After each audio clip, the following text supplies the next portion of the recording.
dunyoy teknolojini bir taz nuqsalaridan shudiki, muhabbatning reshasini osta-osta quritib boryapti.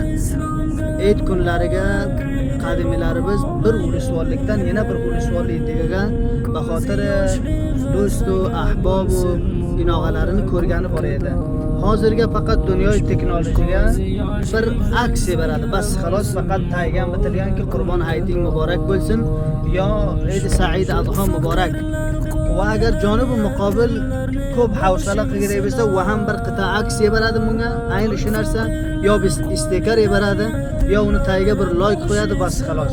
Ya'ni bular agar bir-birini ko'rgan suratga ham aytadilar-ki, "Valla biz Eid muboraklik qildik." Hatto hamsoyasiga havsalasi yo'qki telefonni olsa va shuni bilan 5 daqiqa gapirgidek. Darholiki Hazrat Payg'ambar Islom sallallohu alayhi vasallam aytdilarki, mana shu Eid kunlariga izhor xursandchilik, xo'shallik boshqalar bilan qilishlik mo'minniki lahza o'ltirishi, borishi va sayyora mo'tarlariga tel masraf qilishliklari mana shular hammasi ibodat hisob bo'ladi mo'min kishiga.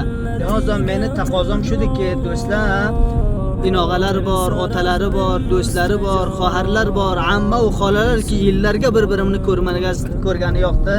Mana shu Eidlar behtarin sababdiki bor bizda bir-birimizni ko'rsak, behtarin chansda.